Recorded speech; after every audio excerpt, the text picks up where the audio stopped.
네, 오늘 새해 첫 주일부터 이제 누가복음을 강의하려고 합니다. 오늘은 하나님의 계획을 설교하겠습니다. 하나님의 계획은 우리가 인생이 다 헤아릴 수 없습니다. 지난 송구영신 예배 때 우리 시편 139편을 잠시 생각했는데, 다윗이 하나님의 계획을 어떻게 알았냐면 엄마 뱃속에 있는 태아의 모습을 생각하고 묵상하면서 하나님을 찬양했습니다. 그러면서 이것은 정말 신묘막측이다, 신기하고 놀랍고 측량할 수 없다, 이렇게 표현했습니다. 그런데 오늘 사가랴에게 하나님께서 행하시는 계획도 신묘막측합니다. 사가랴가 이것을 믿을 수 없었어요. 하나님이 우리에게 어떤 계획을 알려주실 때 우리가 곧바로 아멘 하기가 어렵습니다. 하나님의 계획은 하나님의 사이즈의 일이에요. 그래서 인간이 하나님의 계획을 들을 때 감당할 수가 없습니다. 예수님의 성육신에 대한 소식도 처음에 들었을 때 우리가 예수님이 어떻게 마리아의 뱃속에 들어가셨는지, 하나님이 이렇게 하셨다는 말을 들을 때 우리가 그냥 고개를 끄덕이기에는 너무나도 엄청난 일이에요. 안 믿어지는 게 사실은 일반적인 현상입니다. 그래서 이사야에서 하나님이 이렇게 말씀하셨어요. 내 생각은, 하나님의 말씀입니다, 내 생각은 너희 생각과 다르다. 내 생각은 너희 생각보다 높다. 어느 정도 높으냐면 하늘이 땅보다 높음 같이 내 생각은 너희 생각보다 높아서 너희들이 다 깨달을 수 없다. 그러니까 논리적으로 따져가지고 이해가 되면 믿고, 이런 수준의 일이 아니라는 거예요. 그래서 예수님을 믿을 때 머리로 이해가 돼서 믿는 사람은 아무도 없습니다. 제가 예수 영접 그 시간들을 가져보면 예수님을 영접하시는 분들이 느낌이 이래요. 배 목사님이 얘기하는 것이 그래도 저분이 나한테 이렇게 완전 생짜로 거짓말을 할 리는 없고, 그냥 배 목사가 하는 말을 믿을만 하니까 그냥 믿어야 되겠다, 이런 생각으로 예수님을 믿기로 결정하는 게 아닌가 싶습니다. 하나님이 당신을 사랑하셔서 당신의 존재를 위해서 하나님의 아들인 예수님을 대신 죽이셨다. 이것이 복음인데 이것이 얼른 믿어지지 않아요.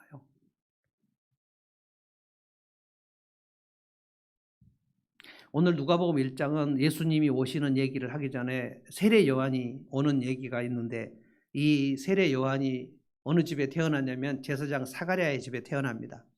그런데 이 사가랴가 세례 요한이 태어나는 얘기, 그 다음에 세례 요한이 앞으로 태어나서 할 일들, 이걸 다 들었는데 믿을 수가 없었어요. 사가랴는 대단히 의로운 사람이었다고 했습니다. 6절에 보면 사가랴와 엘리사벳 두 딸 아론의 자손인데요, 그 두 사람은 하나님 앞에서 의로운 사람이어서 주님의 모든 계명과 규율을 흠잡을 데 없이 잘 지켰다라고 했습니다. 그러면 이때가 예수님 오시기 전 성전의 지도자들이 다 강도의 소굴을 만드는 그 때입니다. 말라기 이후에 하나님께서 어떤 선지자도 보내시지 않아가지고 예루살렘 성전은 그야말로 영적으로는 다 폐허 수준이에요. 그러나 제사는 꼬박꼬박 드렸습니다. 그런데 이 제사장 사가랴는 그야말로 굉장히 성결된 삶을 살았고, 그 부부가 하나님 앞에 순종하는데 흠이 없이 순종했다. 그러니까 하나님이 예수님 오시는 길을 닦는 세례 요한을 어느 집으로 보낼까라고 생각하실 때 그 수많은 제사장이나 하나님을 경외하는 사람들이 누군가를 주님이 보시지 않겠습니까? 어느 집으로 보낼 것인가? 예수님은 요셉 마리아의 가정으로 보내시는데, 세례 요한은 예수님은 길을 닦아야 하는데, 세례 요한은 대단히, 예수님이 뭐라고 하시냐면 여자가 낳은 자 중에 세례 요한보다 더 큰 자는 없다라고 했습니다. 굉장히 구약의 마지막 선지자의 그 역할인데, 예수님을 직접 손으로 가리키면서 저분이 우리의 메시아다라고 얘기하는 모든 구약의 선지자의 역할을 총동원해서 세례 요한이 한 몸으로 예수님을 지목한 그런 선지자인데 이 세례 요한을 어느 집으로 보내야 될 것인가 할 때 하나님께서 사람들 그 가정을 보시지 않겠습니까? 하나님은 각 가정의 영적 상태를 다 보십니다. 그런데 놀랍게도 사가랴와 엘리사벳은 그 둘 다 기울지 않았다. 어떤 부부를 보면 야, 저 두 사람은 참으로 수준이나 믿음이나 영성이 기울지 않아서 참 좋다. 이건 굉장히 아름답게 보이거든요. 그래서 하나님께서 사가랴를 택하신 겁니다. 400년 동안 영적으로 부패한 제사장들, 사가랴가 지금 제사장인데 제사장들이 말할 수 없이 부패했습니다. 그 당시에 제사장들은 거의 탐관오리 수준이에요. 그런데 이 사가랴가 율법을 지키고 신앙 좋기로 유명한 이 사가랴가 하나님의 계획을 듣고 이해를 못해요. 너무 놀라고 두려워하고 충격을 받습니다. 우리가 오늘 이 얘기를 좀 해보려고 생각합니다. 하나님의 계획을 우리가 다 알았나? 나는 올해 하나님께서 내 삶에 행하실 계획을 들었나? 이 누가복음 1장은 지금 존귀한 데오빌로 각하에게 누가가 써 보낸 편지입니다. 데오빌로 각하라고 했으니까 지금 로마의 귀족이에요. 이미 지금 복음이 로마의 귀족들에게 들어가고 있는 그 형세입니다. 이게 지금 300년간 계속 들어가서 하층민으로부터 시작해서 상류층, 귀족, 그리고 황실로 복음이 점점 들어가는 어마어마한 그 시간에 누가는 이 사람은 12제자 중에 한 사람이 아니고요. 사도 바울을 나중에 2차 선교여행 때부터 동행했던 의사 출신입니다. 그런데 의사는 그래도 많은 공부를 하고 학식이 있기 때문에 복음서를 내가 써야 되겠다. 아마도 누가는 사도 바울에게서 예수님의 공생의 3년을 배웠을 가능성이 큽니다. 사도 바울은 언제 예수님에 대해서 배웠는가? 사도 바울이 따로 12제자하고는 독특하게 사도 바울이 부르심을 받고 다메섹에서 예수님이 직접 부르셔가지고 아라비아 사막에서 3년간 동안 예수님께서 특별 가르쳐 주셨다. 이렇게 사도 바울이 주장했어요. 그래서 많은 사람들이 믿지 않았습니다. 그걸 누가 믿냐?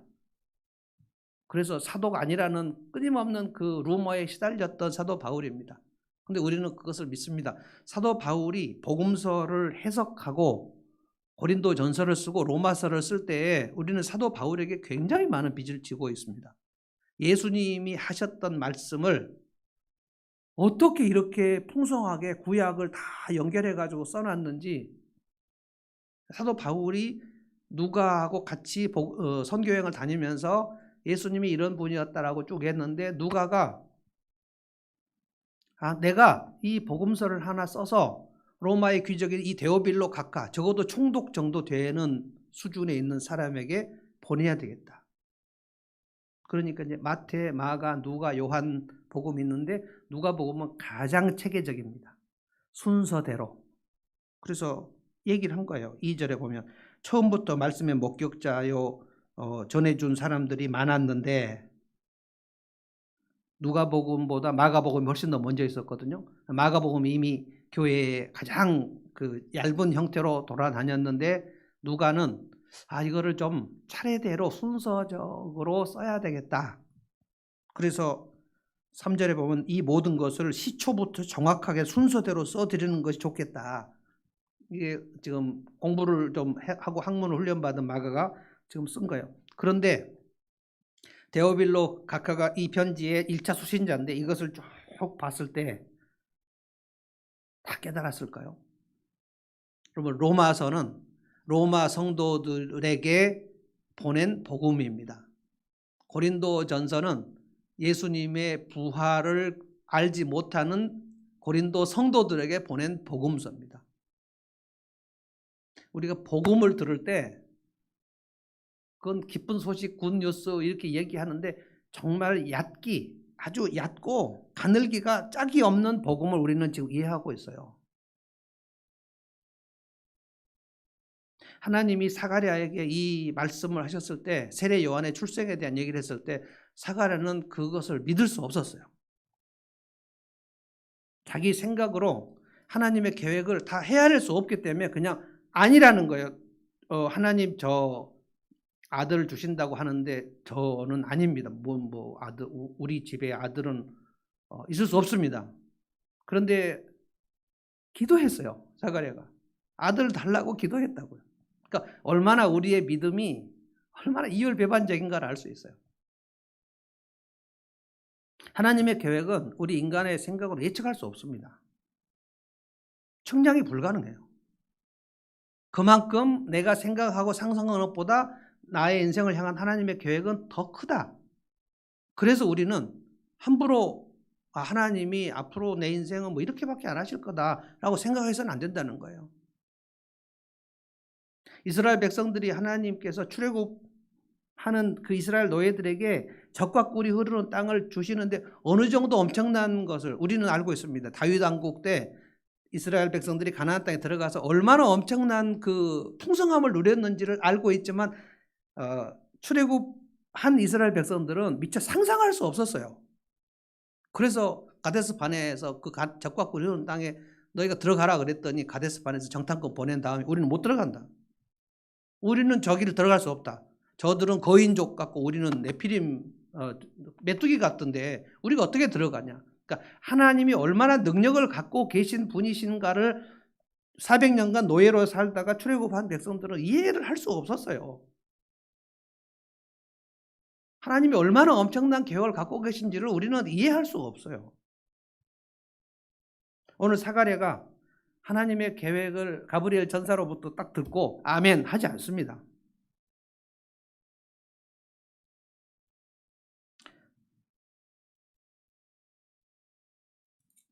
제일 먼저 11절을 한번 보겠습니다. 그때 주님의 천사가 사가랴에게 나타나서 분향하는 제단 오른쪽에 섰다.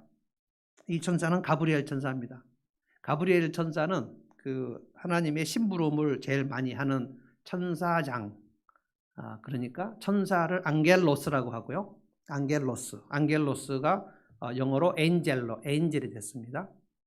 그래서 천사는 앙겔로스, 천사가 전하는 그 메시지는 앙겔리온. 그런데 굿 메시지는 유앙겔리온. 그래서 복음은 굿 메시지. 천사가 전하는 기쁜 소식은 유앙겔리온. 이것이 굿 뉴스. 천사가 가브리엘 천사가 사가랴에게 왔습니다. 이 가브리엘 천사는 굉장히 바쁩니다. 누가복음에 요셉에게도 갔고요, 마리아에게도 갔고요, 그 다음에 지금 사가랴에게도 갔고요. 주로 이제 아들 낳는 얘기를 했는데 요셉에게 갔을 때 가브리엘 천사의 얘기를 듣고 요셉은 정말 놀랐는데 오늘 사가랴보다는 더 좀 믿음이 있었어요.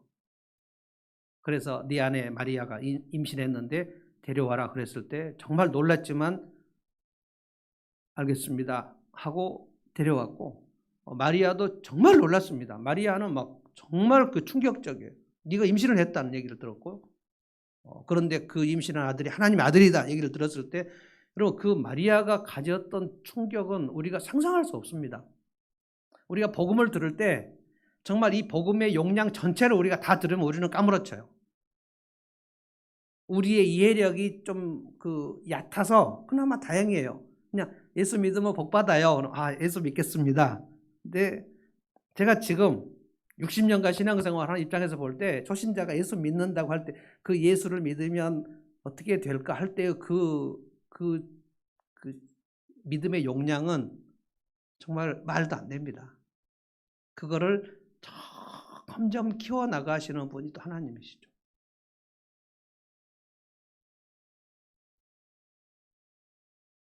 (13절) 읽겠습니다. 천사가 그에게 말하였다. 사가랴야 두려워하지 말아라.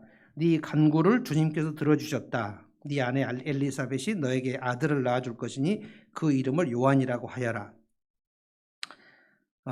그 사가랴가 천사를 보고 얼마나 두려웠는지, 여기 두려움에 사로잡혔다 이 말이 그 영어 성경에는 사로잡혔다는 말이 그립이라는 용어로 썼는데, 그립은 테니스 라켓이나 탁구 라켓 잡을 때 그립이라는 말 쓰거든요.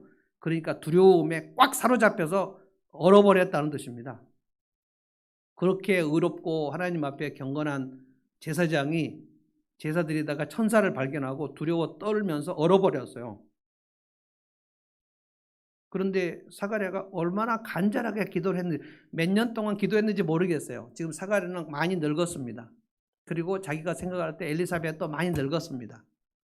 그런데 이 늙은 사가랴에게 주님의 천사가 나타나셔서 너에게 아들을 줄 것이다. 왜 하나님은 그렇게 젊을 때 엘리사벳이 그 임신할 수 있는 나이가 되었을 때 너네 집에 아들을 주겠다고 하지 않고 자꾸만 이렇게 그 임신할 수 있는 나이가 지난 이후에 사라에게도 그렇게 하셨죠.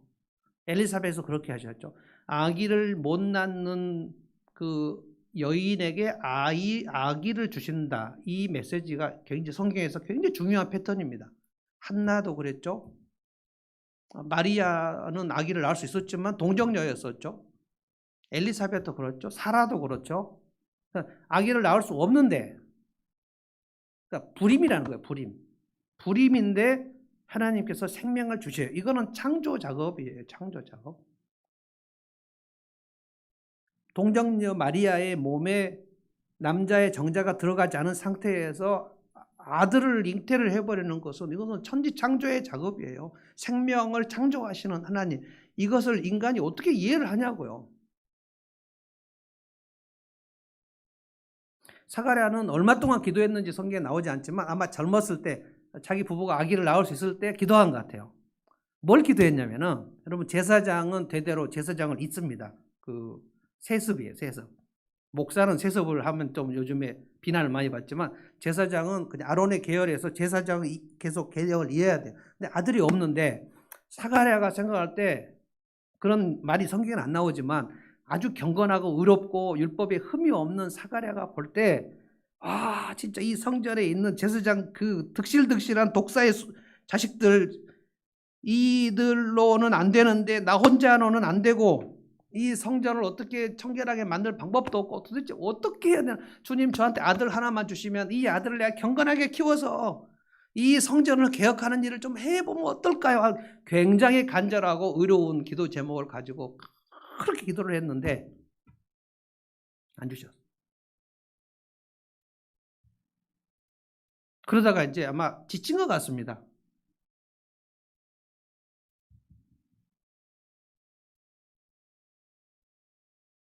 지쳐서 이제 자기도 늙었고 이제 엘리사벳도 늙었고, 아이고 그냥 엘리사벳이 언젠가 얘기했을 거예요. 여보 이제 나는 임신을 못할 것 같아. 뭐 여자들은 그 임신을 못하는 그런 시간들 있지 않습니까? 폐경이죠, 폐경. 폐경이 딱 된 거를 얘기했으니까 아 이제는 끝났구나. 그리고 내가 아들 하나 나와서 경건한 제사장을 만들어서 이 성전을 개혁하는 일도 끝났구나. 그리고 이제 자기는 늙었고 이제 이 성전을 개혁하는 일을 할 수가 없고 이제 그러면 암담한 거예요. 너무 많이 그 힘들고 버거운 것 같습니다. 그런데 이제 제사 드리는 당번 순서가 와가지고 제사를 드리고 있는데 하나님께서 가브리엘 천사를 그 늙고 지치고 별로 소망이 없는 그 사가랴에게 보내시는 거예요. 이런 계획을 우리가 어떻게 측량을 할 수 있습니까? 하나님께서 우리 인생에서 어느 시점에서 하나님의 역사를 이루실지 우리는 아무도 몰라요. 오늘까지 일어난 일을 가지고 내일을 추정할 수가 없어요. 측량할 수가 없다고요. 근데 네 아내 엘리사벳이 내게 아들을 낳아줄 것이다 라고 했을 때 반응이 뭐냐면은 18절입니다. 사가랴가 천사에게 말하였다. 어떻게 그것을 알겠습니까?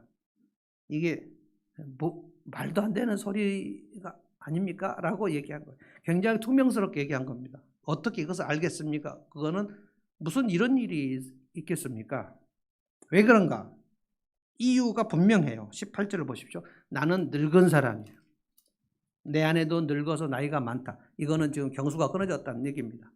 어떤 얘기하고 좀 비슷하지 않습니까? 아브라함과 사라 얘기하고 비슷해요. 그러니까 나는 늙어서 하나님께서 나를 통해서 아들을 낳는 일은 없다. 하나님이 그런 말씀을 하시지만 어림도 없다. 여러분, 이게 뭡니까? 하나님이 말씀하셔도 그런 일은 일어나지 않습니다. 자기 생각으로 하나님의 계획을 예측을 해버려요. 일어날 수 없습니다. 이게 우리의 문제예요.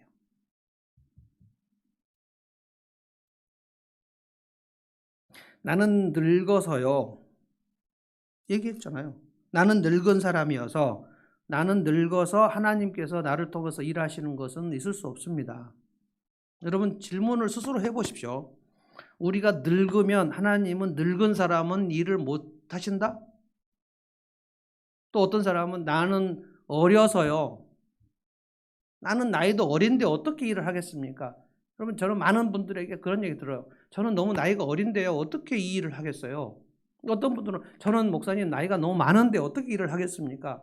어떤 사람은 저는 지금 물질이 좀 없는데 물질이 좀 생기면 일을 하는데 지금은 하나님이 일을 못해요. 어떤 분은 물질이 또 많고 장사가 잘 돼요. 목사님 저는 좀 바빠서요. 좀 일이 좀 한가해져요. 언제 한가해져요? 제일 한가해질 때는 일이 망할 때가 한가할 때입니다. 저는 가난해서 주님의 일을 못하고요. 저는 좀 바빠서 못하고요. 저는 공부를 많이 안 해서 못하고요. 굉장히 이런 일들이 많아요. 가브리엘 천사가 뭐라 그랬냐면 13절을 잘 보세요. 두려워하지 말아라 사가랴야 네 간구를 주님이 들어주셨다 그랬어요. 뭘 간구를 했습니까? 아들 하나 달라고 간구한 거예요. 아들 하나. 여러분이 이 설교를 들으실 때 굉장히 많은 그 스토리들이 지나가실 거예요. 뭐 이제 예수 믿은 분 아니고서는 한나의 기도도 들어 있고요. 아브라함과 사라의 기도 들어 있고요. 그러니까 그 모든 것들이 다 이렇게 조합돼 가지고 사가랴와 엘리사벳에게 세례 요한이 지금 탄생하는데, 주님 제가 이 썩어빠진 성전 업무에서 내 아들 하나 주시면, 제사장 업무를 이어서 내 이 생각을 개성할 아들 하나 주시면 원이 없겠습니다.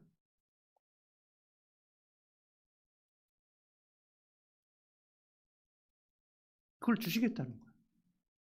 하나님의 계획이 이제 너한테 아들을 주겠다는 거예요. 그런데 그 반응이 뭡니까? 어떻게 이런 일이 가능하겠습니까? 그럼 기도를 왜 한 겁니까? 기도를 하고 기도가 응답이 올 때 안 믿는 거예요. 그러니까 그 기도라는 것도 얼마나 우리가 이율배반적인지 몰라요. 이게 내가 기도한 제목이 맞나? 그걸 주시겠다는데 믿지 않은 거예요.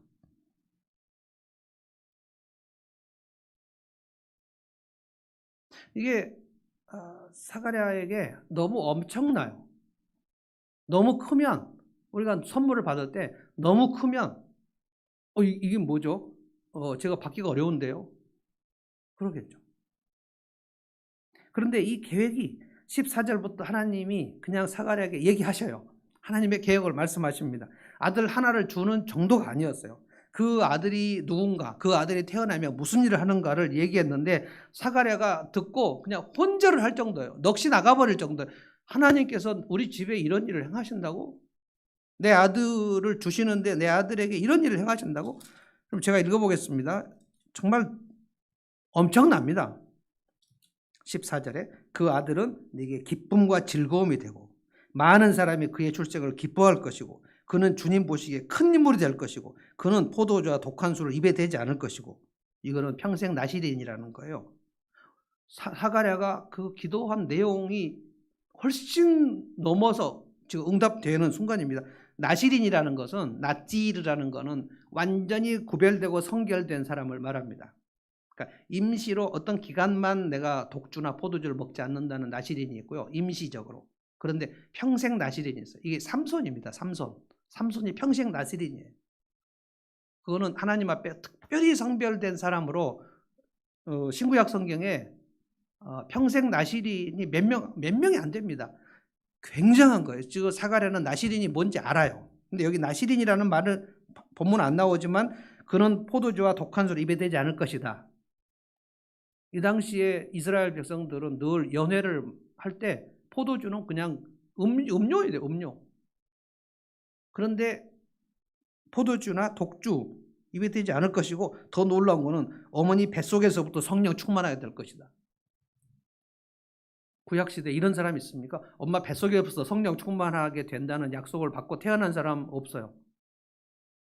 다윗도 15 무렵에 그때 하나님의 성령이 그 임하셨다는 얘기가 나오지, 어렸을 적에는 그런 기록이 없습니다. 요셉도 그런 기록이 없습니다. 세례 요한은 엄마 뱃속에서 성령이 충만한 상태에 있었어요. 근데 한 6개월쯤 됐을 때, 엘리사벳 배 6개월쯤 됐을 때 마리아가 임신을 해가지고, 이 마리아하고 엘리사벳은 친척지간인데, 가브리엘이 마리아에게 네 친척 엘리사벳도 임신했다. 늙은 엘리사벳 임신했다.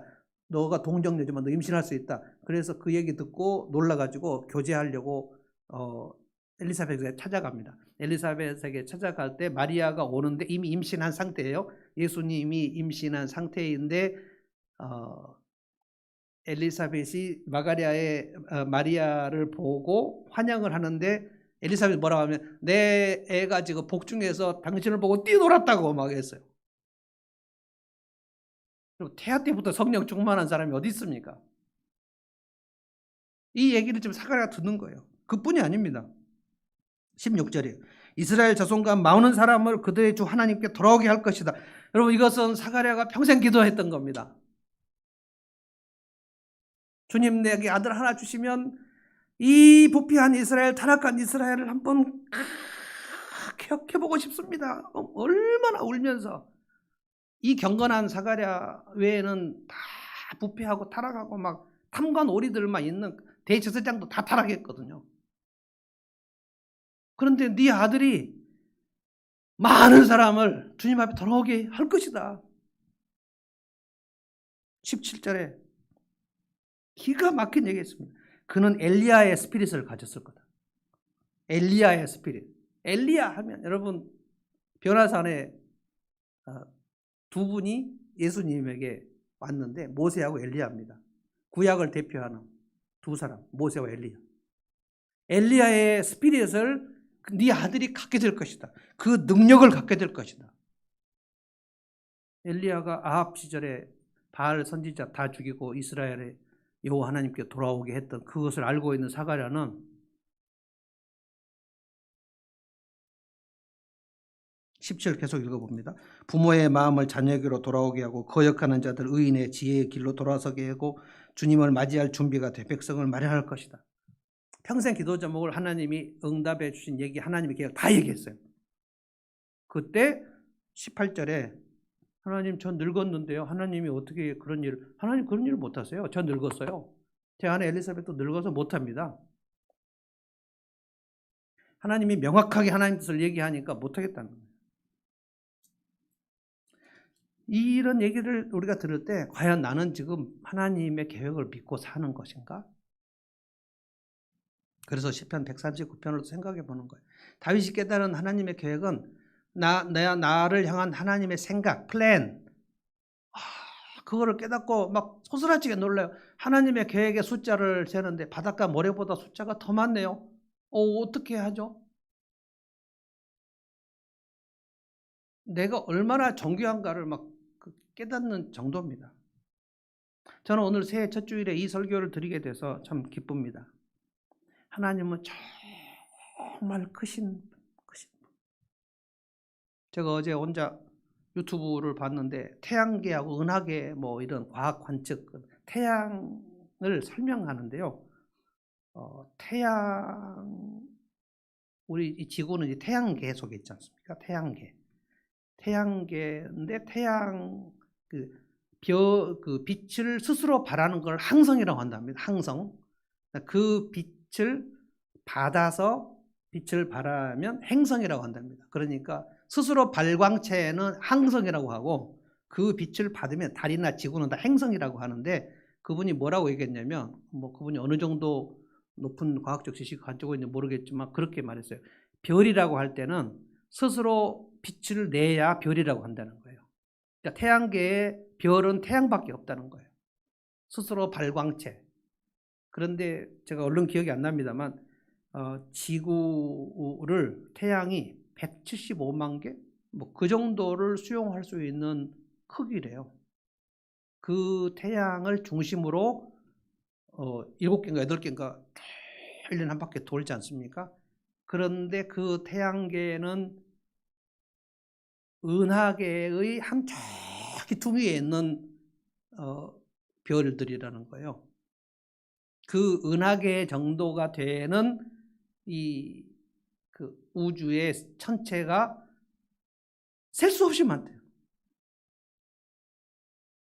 그래서 은하계를 중심으로 태양계를 보면 저 변두리 중에 변두리에 이렇게 돌고 있는 거고, 그 태양계 옆에 돌고 있는 지구를 보면 그건 진짜 그야말로 티끌 정도 하나예요. 그 티끌 속에 우리가 지금 여기 살고 있는 겁니다.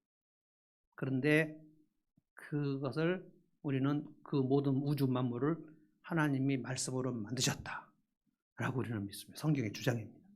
그러니까 그냥 믿거나 말거나 하든지 아니면 놀라든지 둘 중에 하나지, 만드셨대요.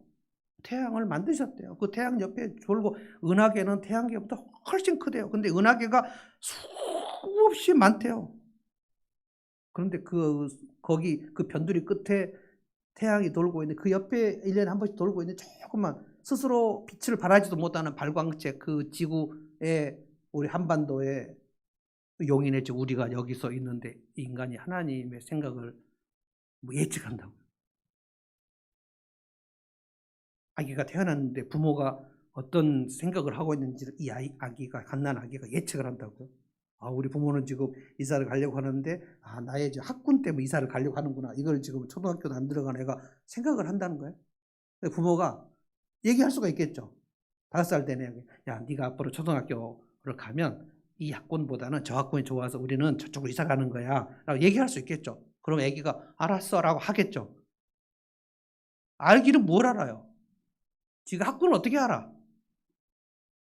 알았다고 얘기하는 거예요. 그게 우리가 예수를 믿고 복음을 깨닫는 그런 정도보다 훨씬 더 이 아이는 많이 알고 있는 거예요.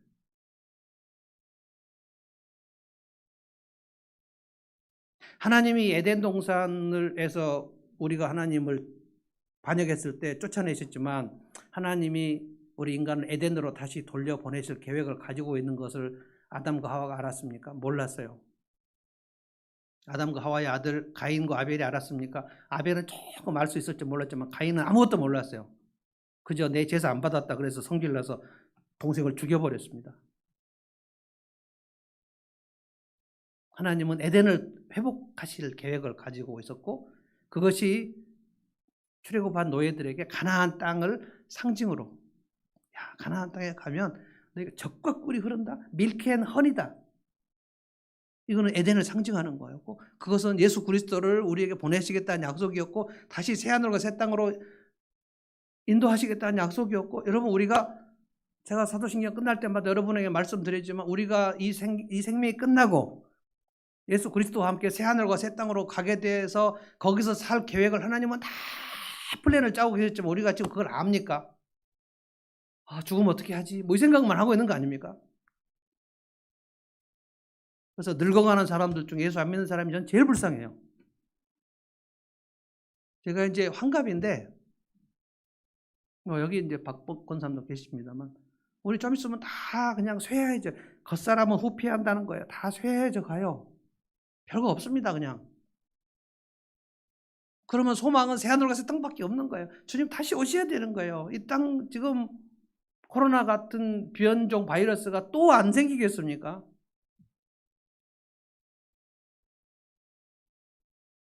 우리가 오늘 이 예배 드리는 게 진짜 귀한 겁니다.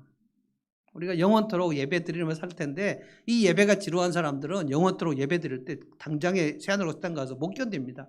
여기서 연습하셔야 돼요. 하나님의 계획은 청량할 수 없어요. 18절을 제가 읽어보겠습니다. 다시 한번. 사가랴가 이렇게 말했어요. 어떻게 그것을 알겠습니까? 아니, 왜? 얘기 다 해줬잖아요, 하나님이.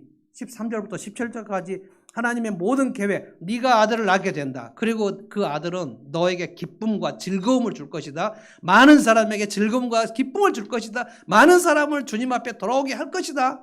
그는 지금 태어나기 전에 뱃속에서부터 성령 충만할 것이다. 어마어마한 얘기입니다. 이런 얘기를 아들 태어나기 전에 들은 사람은 없어요. 근데 다 듣고 아니, 안 되겠는데요. 저는 늙었는데요. 하나님의 계획을 자기의 생각으로 제한해버려요. 하나님에게 한계를 지어버리는 거예요. 내가 늙었다는 거예요. 잠깐만 우리는 내 앞에 눈앞의 상황만 우리는 봅니다. 그래서 이 성경 말씀을 우리가 들어야 우리의 시야가 열려요. 시야가 열립니다. 성경을 안 읽어버리면 지금 딱 내 눈앞에 있는 근시안들 있잖아요. 내 눈앞에 지금 먹고 사는 게 이번에 지금 우리가 한 200만 원 있어야 되는데 300만 원 있어야 되는데 150만 원 들어와서 어떻게 하지? 우리는 굶어 죽겠네. 그런데 하나님께서 계획이 우리를 굶어 죽이실 계획을 갖고 계셨을까요? 만나를 먹고 나서 그들이 그렇게 배고파갖고 배고프다고 얘기해서 하나님 만나를 내리셨는데 여러분 그 만나는 밀가루 같은 거예요. 근데 하나님께서 이스라엘 백성들에게 고기를 먹이실 계획이 없었을까요? 근데 내 하나님은 출애굽은 시켰지만 홍해는 갈랐지만 고기는 안 먹여 주실 거다라고 막 불평을 했어요. 고기 먹이실 계획 다 있었습니다. 만나를 먹고 목이 칼칼한데 물을 먹이실 계획을 하나님 안 갖고 계셨을까요? 목이 마르다가 얼마나 짜증을 냈는지 몰라요. 만나는 줬지만 물은 안 줄 거다는 거예요. 만나는 줬지만 물은 먹었지만 고기는 안 줄 거다는 거예요. 여러분 이게 얼마나 그 버릇없는 아이들의 모습입니까? 막 발버둥 치고 막 이마트 같은 데서 막 들어 누워버리는 애들 있잖아요. 그럼 어떻게 해야 됩니까? 골기짝을 막 두드려 패야 되죠. 엄마가 또 거기서 사정하고 있어요. 애야 일어나야 돼. 막. 뒤에 막 트롤리 들고 다 줄 서갖고 있는데 우리는 하나님께 그런 수준이라는 거예요. 사갈의 생각은 뭐냐면 내가 늙었으니 하나님 못 하신다는 거예요. 적어도 하나님이 다른 사람은 몰랐지만 나하고 엘리사벳은 안 된다는 거예요. 왜? 늙었으니까. 늙으면 하나님 일을 못 하신다. 누가 생각납니까? 아브라함이죠. 하나님이 아브라함에게 얘기하신 것이 99살 때입니다. 그래서 아브라함이 뭐라고 그랬죠? 웃으면서 하나님 제가 지금 100살입니다.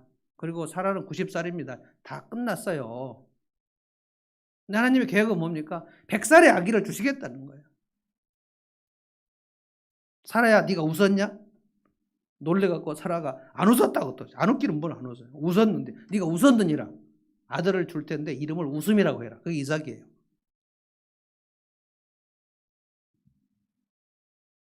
하나님의 계획이 말도 안 된다고요? 내가 늙었으니까 말이 안 돼요? 우리의 상식, 우리의 생각, 우리의 이론, 우리의 무슨 통계, 조사 뛰어넘어서 일을 하시죠. 과학 법칙으로 창조 법칙을 설명할 수 있습니까? 예수님이 물이 변하여 포도주가 되게 했다. 이거는 하나님만 하실 수 있는 거죠. 이거 지금 마술이 아니에요. 저는 마술 그 동영상 혼자 열심히 봐요. 혼자 이스라엘 사람들 그 어떤 마술사는 진짜 막 봉중부양을 해갖고 막 이러고 있고요. 저 빌딩을 막 걸어서 올라갔다 걸어서 내려오고 하여간 신기하게 저는 보고 있습니다. 템즈강도 이렇게 좀 걷더라고요. 이렇게.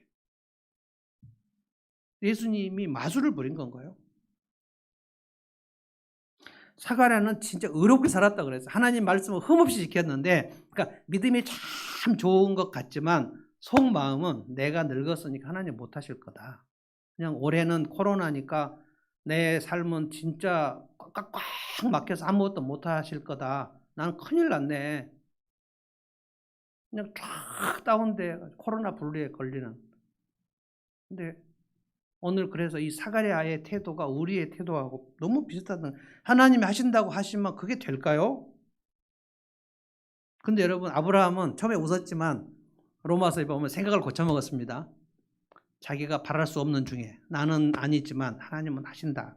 바랄 수 없는 중에 바라고 생각을 고쳐먹었어요. 그리고 사라도 생각을 고쳐먹었습니다. 생각을 고쳐먹지 않았으면 사라 임신이 안 됩니다.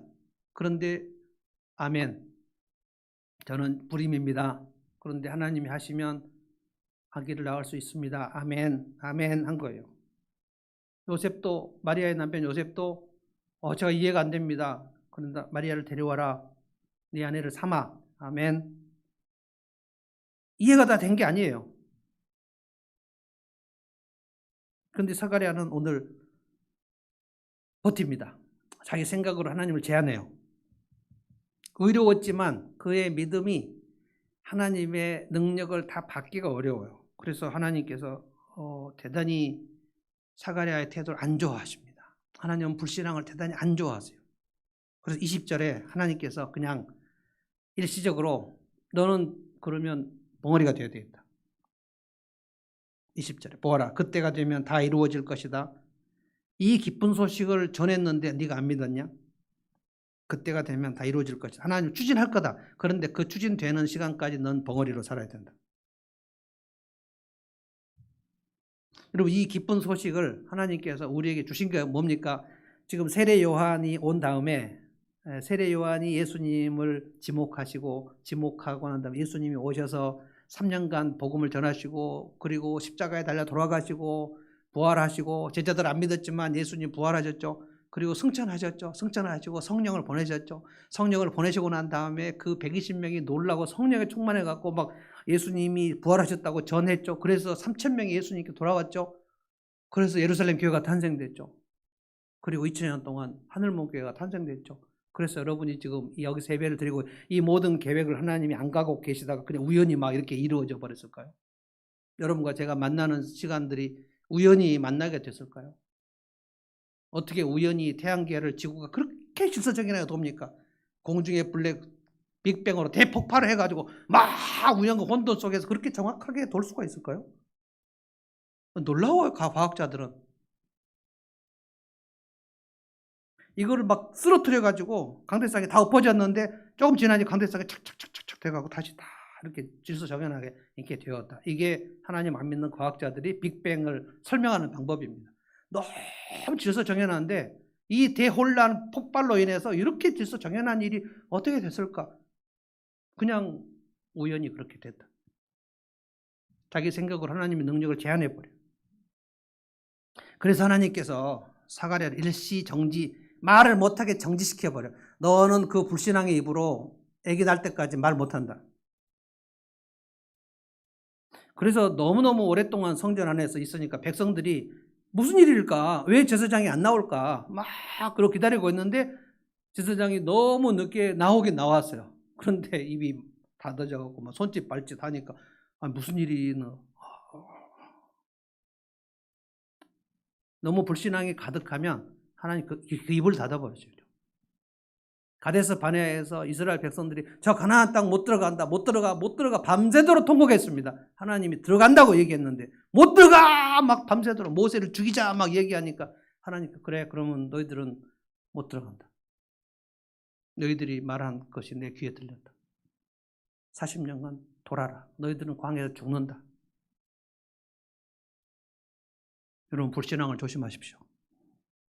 하나님이 사가랴 입을 닫아버립니다. 광야 40년을 돌게 하십니다.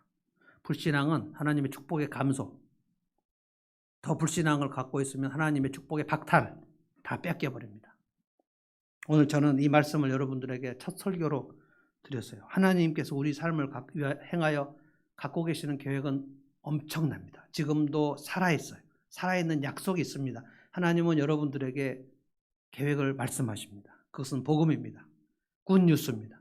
굿뉴스. 하나님의 능력을 제한하지 마십시오. 올해 하나님을 기대해 보십시오. 하나님께서 어떤 일들을 행하실까를 기대해 보십시오. 성경의 약속을 계속해서 확인하십시오. 하나님 이렇게 약속하셨어. 하나님 나에게 말씀하셨어. 그래서 잘못하다가 벙어리 되지 말고 하나님 그렇게 말씀하셨어. 아멘. 아멘. 나 여호와가 너를 항상 인도하여 마른 곳에서 네 영혼을 만족케 할 것이다. 메마른 곳에서 네 영혼을 촉촉하게 적셔줄 거다. 아멘. 너는 물된 동산이 될 것이다. 아멘. 너는 물이 끊어지지 않아 샘같이 될 것이다. 아멘. 믿음이 없이는 하나님을 기쁘시게 하지 못하나니 하나님은 살아계시고 하나님은 상 주신 하나님을 믿어야 할지니라. 아멘. 너는 내게 부르짖어라. 내가 내게 응답하겠다. 네가 알지 못하는 크고 비밀한 일을 내게 보이리라. 아멘. 그래서 지금 코로나하고 이제 한판 대결을 해야 될 것 같아요. 2020년은 정신 못 차리고 있었지만 우리는 이제 매일 9시에 하나님 말씀을 갖고 이 코로나 블루와 싸워서 이기는 겁니다. 이것도 여러분들이 뭐 안 하면 어쩔 수 없어요. 저는 여러분들에게 이 시간을 함께 하자고 얘기하는 겁니다. 하나님께서 하나님 말씀과 하나님의 약속을 붙들고 가는 사람에게 어떤 일을 하실지 우리는 예측할 수 없어요. 하나님의 능력을 제한하지 마십시오. 그런데 하늘문교회는 하나님께서 저를 통해서 일하신다고 저는 믿습니다. 하나님이 저에게 말씀하신 것은 올 한 해 2021년 한 해는 너희들이 말씀을 듣거나 읽거나 말씀 가까이 가라. 포진해라.